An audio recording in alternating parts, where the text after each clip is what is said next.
today we will discuss about the triggering mechanism in flip-flop. Okay, so triggering mechanism,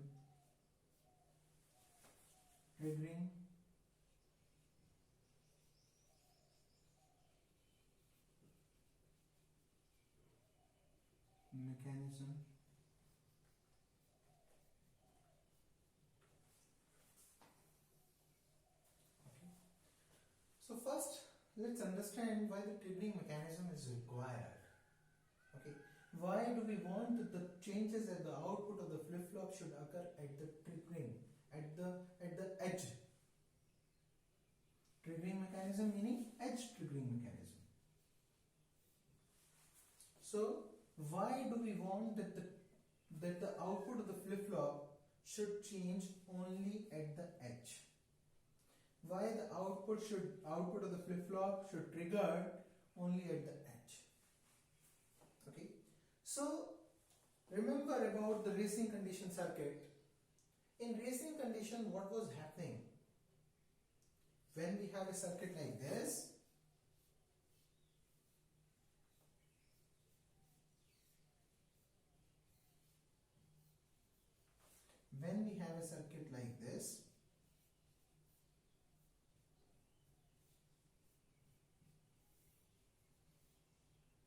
the biggest problem of this circuit was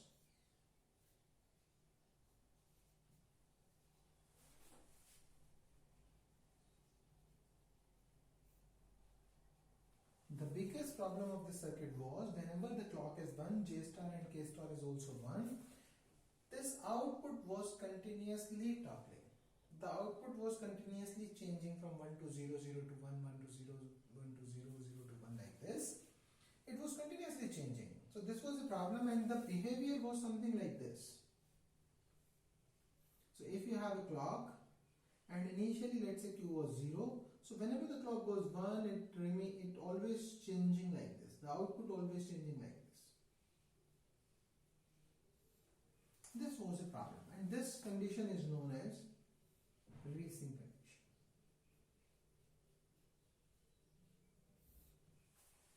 Okay, this was a problem of the circuit, but we have avoided this racing condition using master-slave method.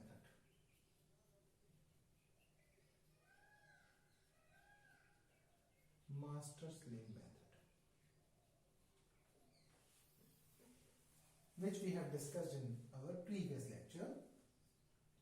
In master-slave configuration method, what we have done is we have used one master latch and one slave latch. We have given the feedback Q and Q bar to directly master latch, and we have avoided this racing condition. So what we have done is, in master-slave method, the output Q will change only once.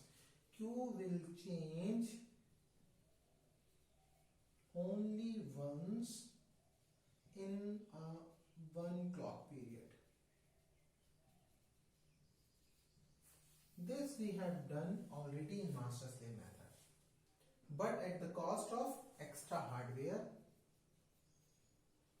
extra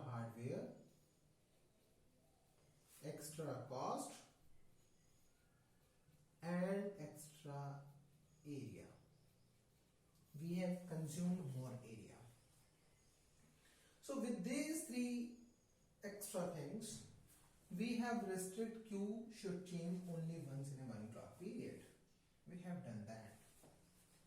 But using this edge triggering mechanism also, we wanted to avoid the tracing conditions without paying an extra hardware, without paying an extra cost, and without paying an extra area. This is what we want. Now, how we can do that? So when the clock is low and when the clock is going high and then again low, the output looks like this. What we want is, this is one clock period. This is one clock period T. So in this clock period, what we want is, instead of this, what we want is, if the Q is 0, it should go to 1 and it will remain 1. So instead of this racing, we want this toggling action basically.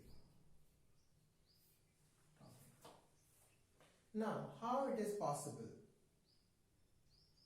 How it is possible? So what we can see is whenever the clock is high, then these changes are occurring. Then this racing is occurring. Okay. If somehow instead of this clock, we can convert this clock like this. Let's say if we can convert this clock into such clock, then assume what will be happen. Initially, let's say again the q equal to 0. Since now the high time of the clock is very small, the high time of the clock is, let's say, very small, so the q will be 1, and before this feedback goes back and the processing done again, the clock goes low. So if the output will change from 0 to 1 once, till the time the clock will go low again. So it will remain 1. It will not toggle. It will not go into the racing conditions because you have converted this clock into this. So can we do that? Can we convert this clock into something kind of this clock? And this high clock is limited to this positive edge, let's say, in this area only. So when the clock goes from low to high, meaning at the positive edge, the clock actually should go high, and then after this positive edge, immediately for this high period, the clock should go low basically. This is what we want. So can we have a circuit which can convert this clock into something like this? And if we will be able to convert this, our problem gets solved. So now, let's say we have a circuit. Let's say we have a circuit like this.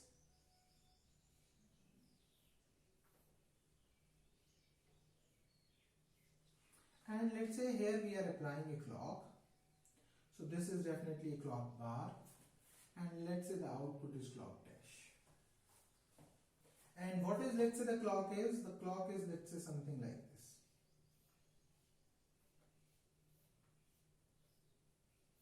What will be the output of this circuit?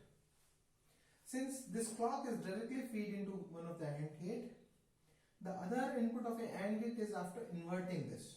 So whenever you are inverting this, you know that there is a delay in bold, because this clock is going to pass from one gate, and one gate is always having some delay.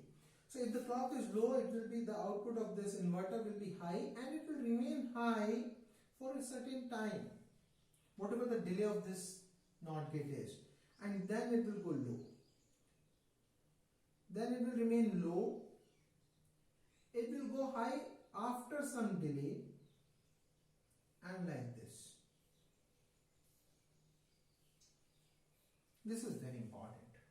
Since this clock is directly fed here, and the clock is after inverting, it feeds into the another input of an AND gate.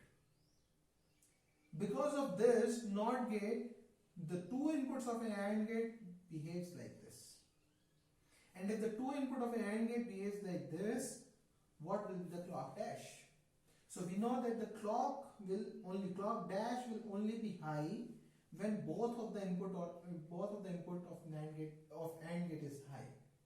So this is the only reason where both the inputs are high. This is the only reason where both the inputs are high. What does it mean? You will get something like this.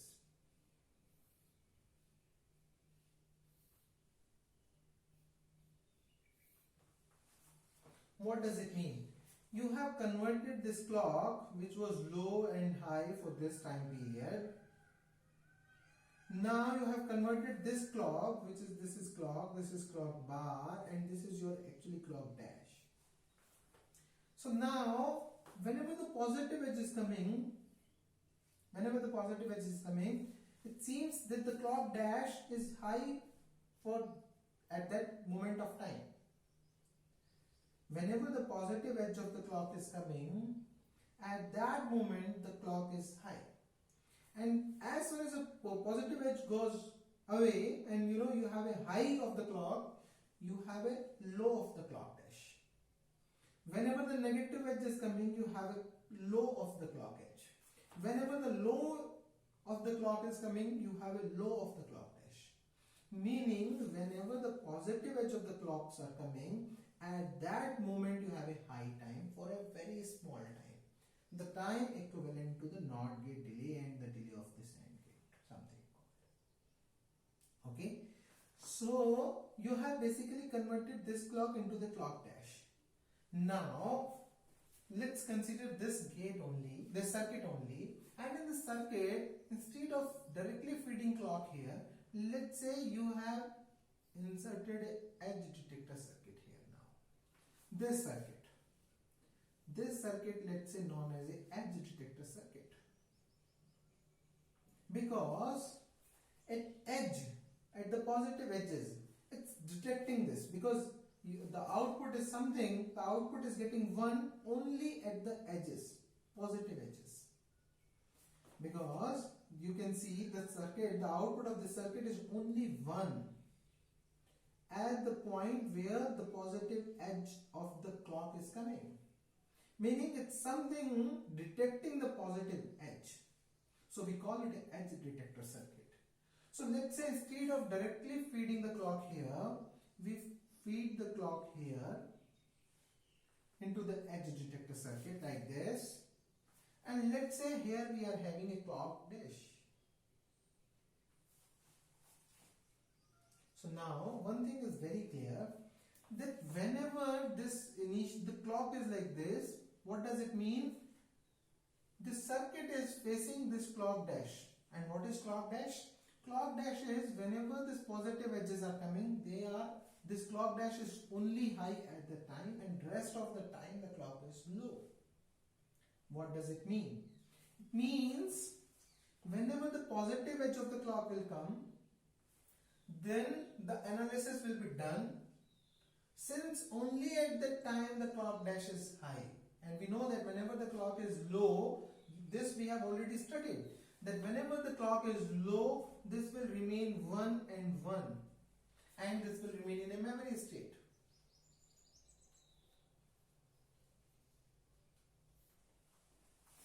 So that means whenever this part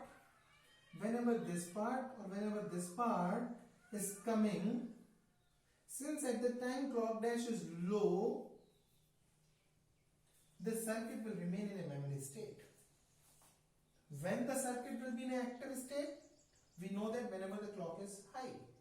And since in this circuit the clock dash is going to be inserted here, so clock dash is only high at the positive edges.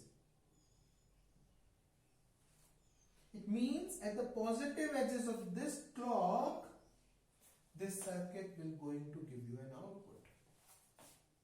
And definitely the high time of the clock dash is, this high time of the clock dash is definitely lower than the delay of the circuit. So as soon as you get some output, immediately the clock dash becomes low and the circuit goes into the memory state without having the racing conditions. Because earlier what was happening, when this was high, since the feedback was continuously there and the clock was also high for a long time, that's why this racing conditions occurs. Now since instead of a clock you have applied a clock dash and it's high for a very limited time, and that's why you have converted this racing condition into the toggling conditions. This is edge triggering mechanism in flip-flop. So basically you have applied a edge detector circuit, and it seems that the changes are occurring at the positive edges. But in actually, this clock dash is we have applied to this circuit, and the function of the clock dash is it is high for a very limited time. Even the time which is less than the delay of this circuit. And because of this limited time, it restricts the racing condition and convert this action into the toggling actions. So here you have used a very small circuit instead of it the complete master circuit here. Here you have involved a very small circuit, less circuitry, less cost, less area. Okay, so this is also very important in JK flip-flop. Okay, this can be positive as trigger, it can be negative as trigger. If you wanted to make a negative as trigger flip-flop, then you need to require negative edge detector circuit. How we can make it? It's very simple. It's very simple. How we can make a negative edge circuit, detector circuits? You can apply the same like this, clock and clock bar, and then you can apply here in NOR gate. So if the clock is something like this, then the clock bar is something like this, So this is your clock, this is your clock bar. What will be the output of a NOR gate? So in NOR gate, when both the inputs are 0, then only the output will be going to be 1. So the only 0 are here in this region. The only zeros are let's say the only zeros are here in this region. Okay, what does it mean? The clock will remain, so you have a 0 here, you have a 1 here, so you have a 1 here, okay, and you have a 0 here, and only at the 0 0 you are going to have a 1 here because it's a NOR gate. Here also you are having a 1 here and like this. So at the negative edges, because the circuit has detected the negative edges, because at the negative edges only you are going to get 1 at clock dash. So this is a negative edge detector circuit. So whenever you wanted to have a positive edge flip-flop, you can have a positive edge detector circuit. Whenever you wanted to have a negative edge trigger flip-flop, you can have a negative edge detector circuit. So this is the triggering mechanism